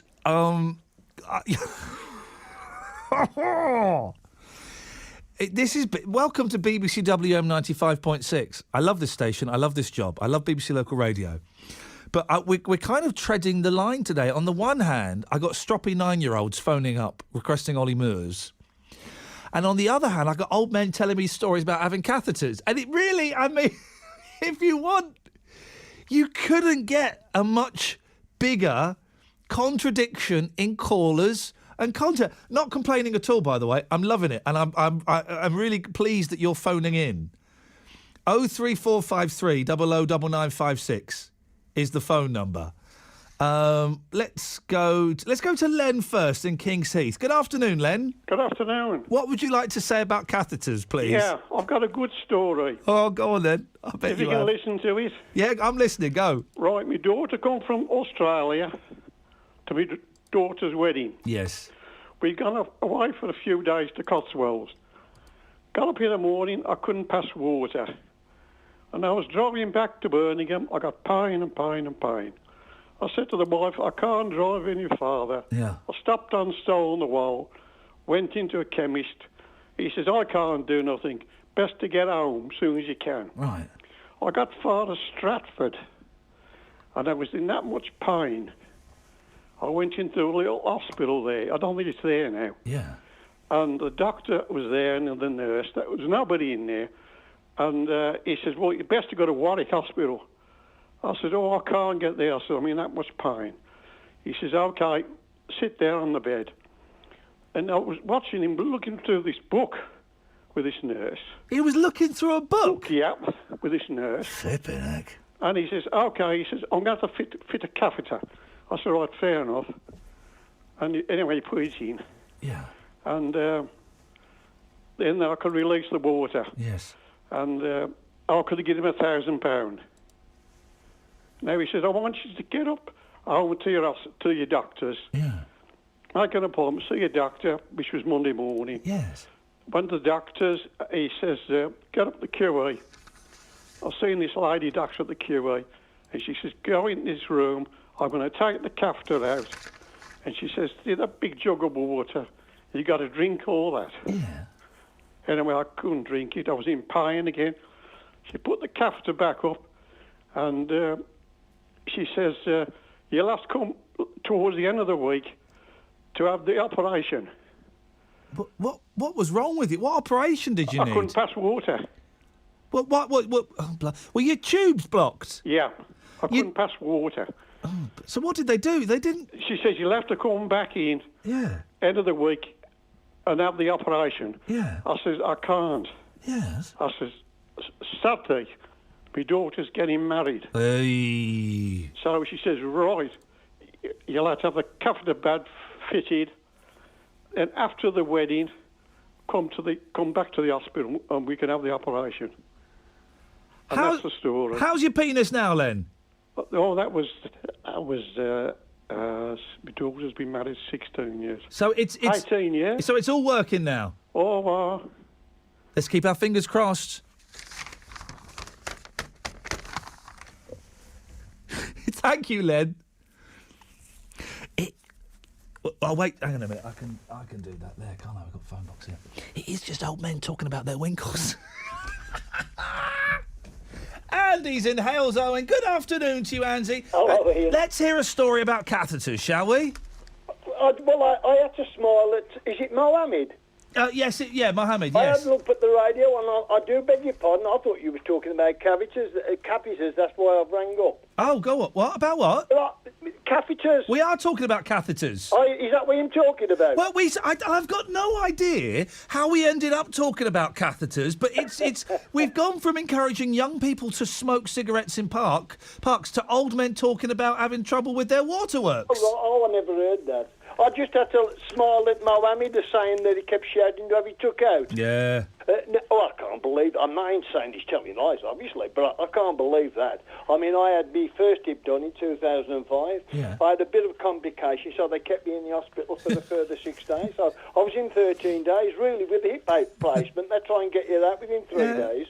So, save me keep getting out the bed and going to the toilet, which was difficult at the time. Of course it would, get a hip replacement. A male nurse fitted it. Yeah. No problem at all. No, really? No problem whatsoever. Fantastic. And about 2 days before I came out, 2 or 3 days before I came out, the night, when they was finishing nights at 6 o'clock and changing over to the morning shift, the night sister came out and took it out. It was slightly uncomfortable being took out, but no problem whatsoever. But the only trouble is, what I'm saying is, when you've got one of them fitted, you don't know you're doing anything. You do not know they just come and take the thing away and then put a new one on. You don't even know, but the only trouble is when they take it out, you're weeing all the while. I'll tell you what, I don't want any... Right, Joe, Andy, thank you. Joe is going to be the last call on catheters. I can't have any more calls on catheters, Joe. Okay. You're the last one. I believe, if my team are correct... You've got a catheter this very moment. Yes, in my belly. Oh, you got a belly one. Yeah. Eddie's gone. He's just gone. Oh, yeah. You've got say that again, Joe. I lost you for a second. When I had done I had a camera put down to see what the situation was. Where did they put the camera? Down my penis. Oh, yeah. And the doctor said, "You want to have a look?" And I had a look. It's only a small one. Well, don't be so hard on yourself, Joe. I'm sure you'll... Oh, you meant the camera? Yeah, the doctors used to look what's going on in your body. And what did you see inside yourself, Joe? Oh, it's like things like blood vessels and everything. Well, that's good. We all should take a deep look inside ourselves. I can't have any more catheter funk. I cannot. Oh, Joe, thank you. You're all such brave human beings. It's like doing the phone-in. A friend of mine did a phone-in once. What's wrong with you? And boy, the phone calls they got. 03453 009956. Oh, there's a woman that's terrified of dinosaurs. I'll talk about her in a second.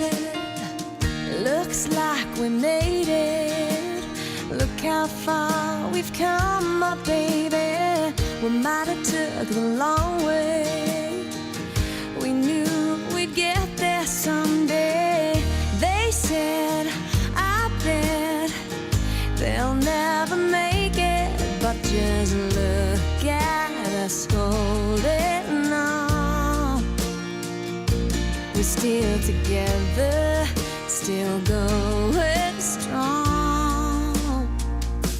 Still, you're still the one I run to, the one that I belong to. You're still the one I want for life.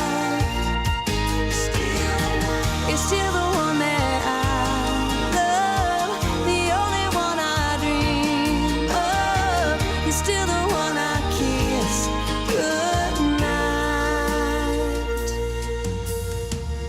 Ain't nothing better. We beat the odds together. I'm glad we didn't listen. Look at what we would be missing. They said, I bet they'll never make it. But just look at us holding on. We're still together, still going strong. Still, you're still the one I run to, the one that I belong to. You're still the one I want for life. You're still the one that I love, the only one I dream of. You're still the one I kiss goodnight. You're still the one.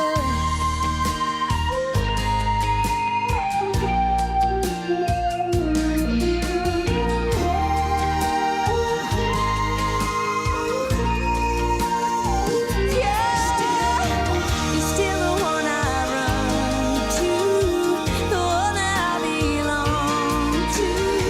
You're still the one I want for life. Oh yeah, you're still the one that I love, the only one I dream of. You're still the one I kiss goodnight. I'm so glad we made it.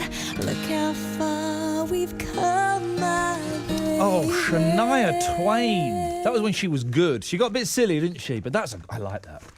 No more catheter story. Isn't it funny, the things that go?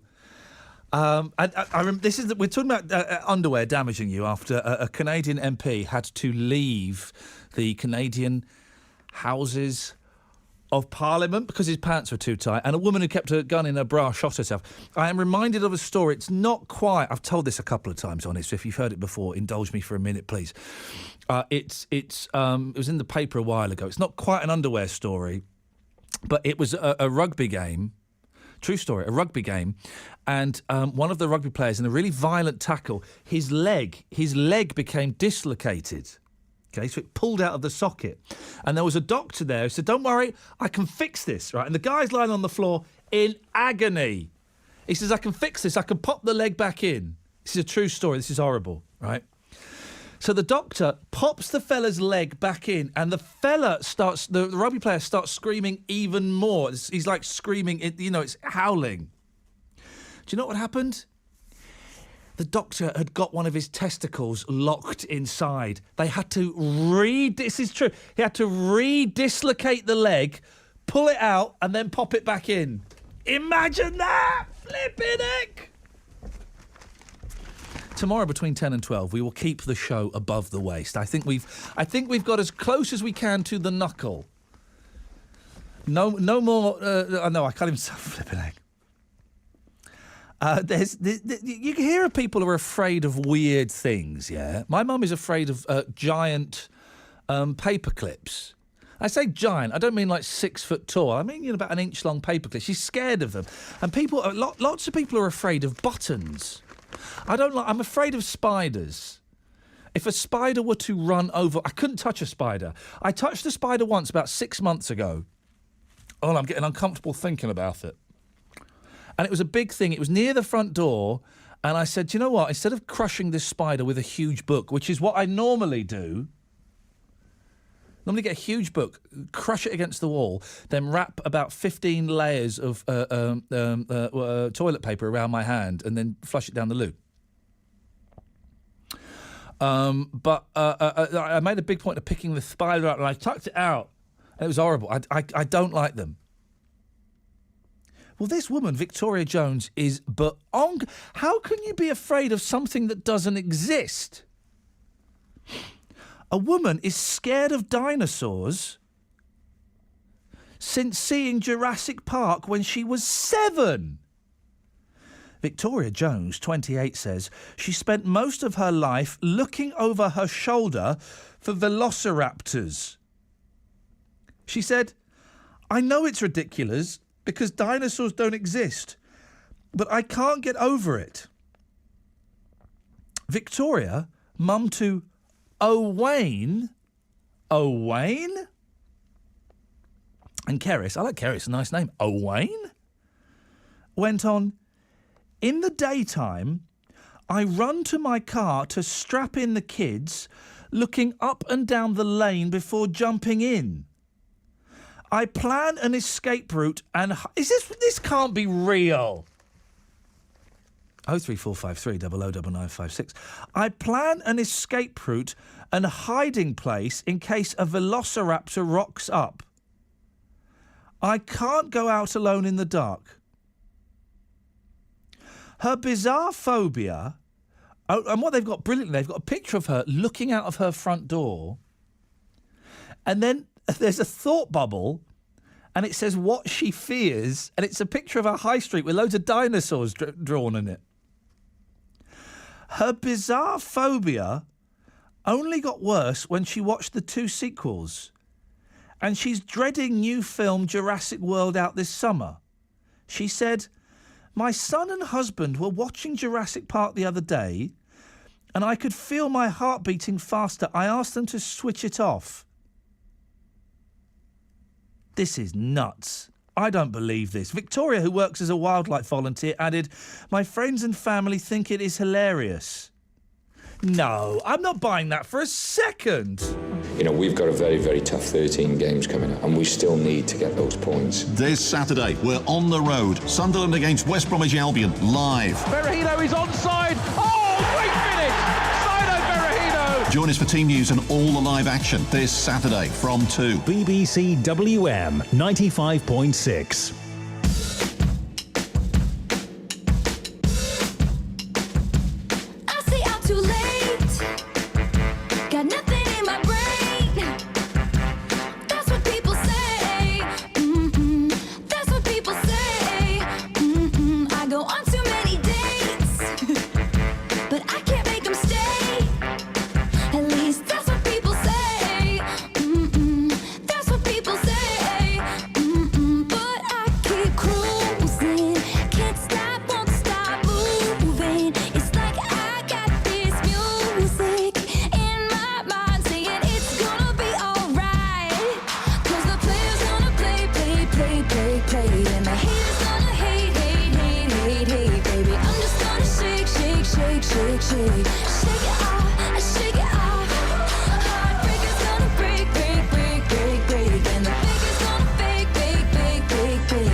Shake it off,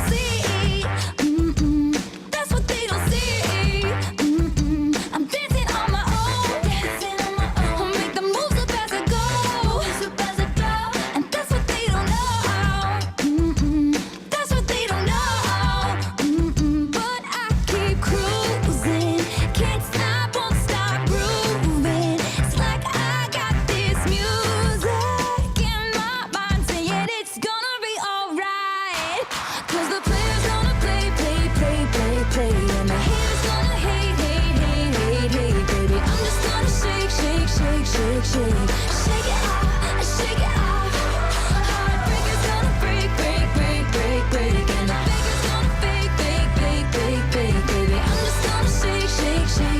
shake. I shake it off, I shake it off. Shake it off, I shake it off. I shake it off, I shake it off. I shake it off, I shake it off. I shake it off, I shake it off. Hey, hey, hey! Just think, while you've been getting down and out about the liars and the dirty, dirty cheats of the world, you could have been getting down to this sick beat. My ex-man brought his new girlfriend. She's like, oh my god, but I'm just gonna shake into the fella over there with the hella good hair. Won't you come on over, baby? We can shake, shake, shake. Yeah, 'cause the players gonna play, play, play, play, play, and the haters gonna hate, hate, hate, hate, hate. I'm just gonna shake, shake, shake, shake, shake. I shake it off, I shake it off. Heartbreaker's gonna break, break, break, break, break, and the maker's gonna fake, fake, fake, fake, fake, fake. I'm just gonna shake, shake, shake, shake, shake. I shake it off, I shake it off. I shake it off, I shake it off. I shake it off, I shake it off. I shake it off. Afternoon. Iain Lee, BBC WM 95.6. Frank C will be on at 4. I shall be back tomorrow between 10 and 12. 10 and 12, you hear me? Well, that was bouncy, wasn't it? Simon's in West Brom. Afternoon, Simon. Good afternoon, young man. Good afternoon to you, brother. What would you like to say? Just a bit of a moan, really. Oh, yeah, go on. We like a good moan on here. I know you love a good moan. Love it. You love it. Oh, yeah. You know yeah, these road sweepers that go around, these left and right-hand drive, these big things? Oh, yeah, yeah, yeah. Yeah. Why do the council always put them on rush hour on the morning? What, in rush hour? 7:30 every morning. Well, once a week, every morning, usually Thursday or Friday. Yeah. I get stuck behind one of these things. Yeah, I know what you mean. Why aren't those guys out doing it, I don't know, at 3 o'clock in the morning? Exactly. Why have they got to hold everybody up? Do you know what? This is tomorrow's show. Vehicles that annoy you. No, we've been down there. I mean, you know my feelings on push bikes. Yeah, Marky Mark, tomorrow's show, we'll start off with vehicles that annoy the hell out of you. Yeah, I mean, they could put them on, like, in the middle of the day, or as you say, in the middle of the night or something. What I don't understand, Simon, right? And of course, if it's like, you know, in areas where people live, you've got to keep noise to a minimum. But why don't we do more things at night? Why don't we have road sweepers out at night? Why don't we have roadworks being done, I don't know, in the middle of the night? There are loads of things that could be done at night time, so it would be less inconvenient to people. Yeah, definitely. Simon, listen, thank you. Tomorrow's show, between 10 and 12, vehicles that annoy you, and what could be done, what is currently done at daytime that should be done at night time. Beautiful, sorted. I'll be in at 1 minute to 10. It's all sorted. Nick's on the line. Good afternoon, Nick. Hello, Ian. Hello, Nick. What you got for us? I had a few phone calls. I love your show. Yeah. 2 hours today. Yeah. Brilliant. Brightened my day up. Thank you. I had a few phone calls come in. I had to answer them. And I misrang it, and it really got to me. And I'm all for the Ranjit fan club, but no. But I've got an idea for you. Yeah, go on. Maybe good idea, because you're a great double act. Although you're the star of the show. Oh, who's Ranjit okay? You do compliment each other. I thought maybe you could have a 10-minute session. No. 10 minutes of you and Ranjit every time you're on. So there's me and Ranjit, and you're saying we're a double act. Who's the Tommy? Just for 10 minutes. Who's, just 10 minutes. Who's the Tommy Cannon, and which one's the Bobby Ball? You're the smart one, which I think's Cannon. Thanks for calling, Nick. He thinks I'm Tommy Cannon, and Ranjit's Bobby Ball. Oh, rock on, Nick. Rock on. I forgot to do this. This was going to be the main thrust of the show. I completely forgot to do this. We got so caught in the kids smoking fags controversy. This is the best news ever. The best news ever. Burger King are going to start deliveries. How cool is that? Pizza and curry have a new rival if you fancy a fast food feast, but don't feel like nipping out to collect it because you're too lazy or too fat. Now, if it's burger and chips you want, it can now be brought to you. This is so good.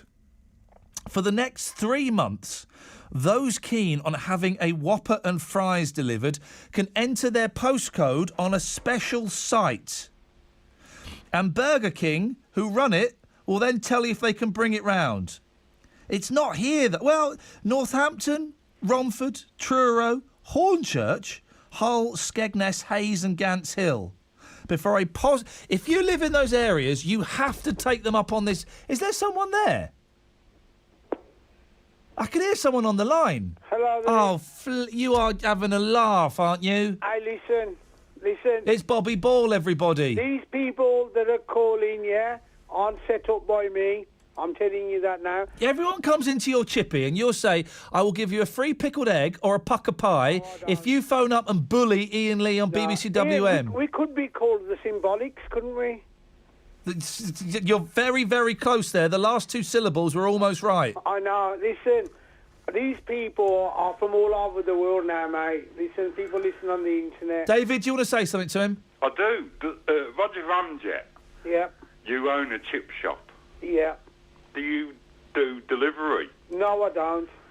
Oh, I want one from Oldbury. No. Listen, let's not talk about my chippy. Let's talk about the new career. The new career is going to be a double act with this other fella called... Yeah, not in the slightest. That's never, ever happening.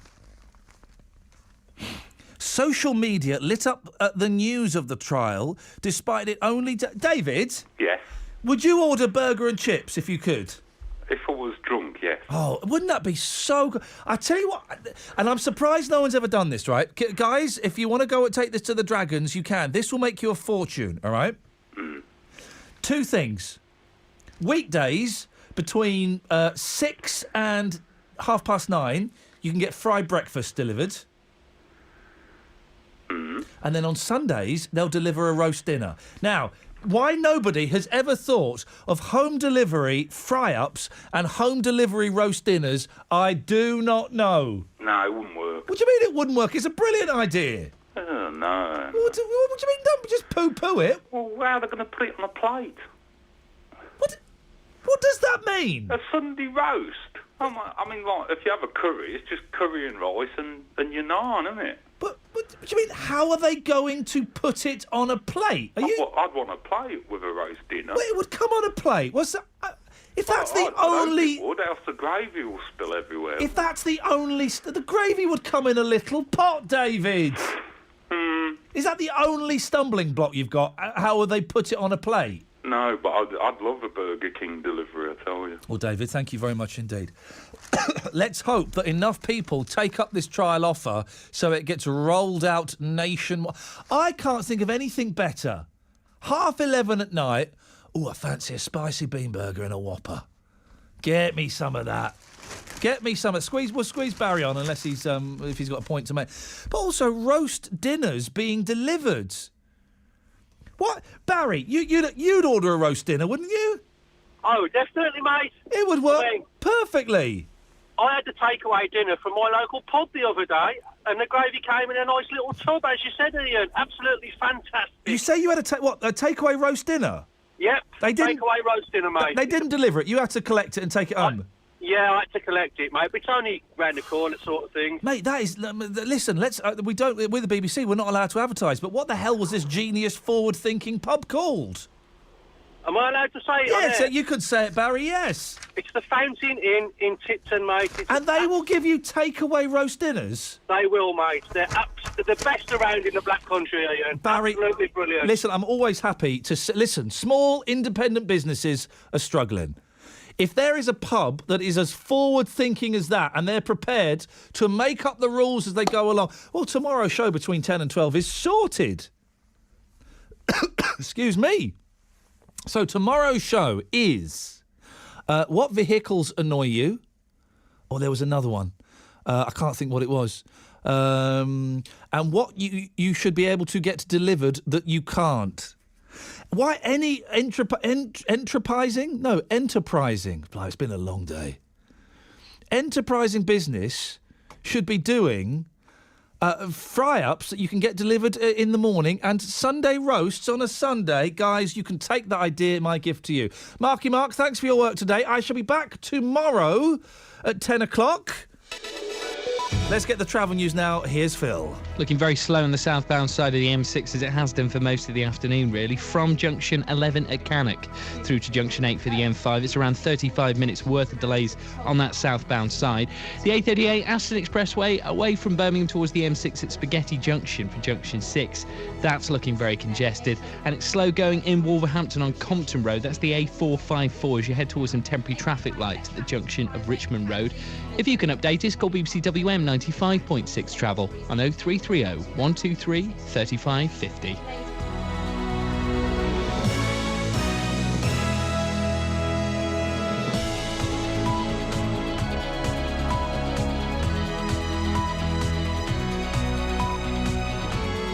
The voice of Birmingham and the Black Country. BBC WM 95.6. Good afternoon. Friday afternoon. Iain Lee will be back tomorrow morning at 9 o'clock. Let's get the main news before we do anything else with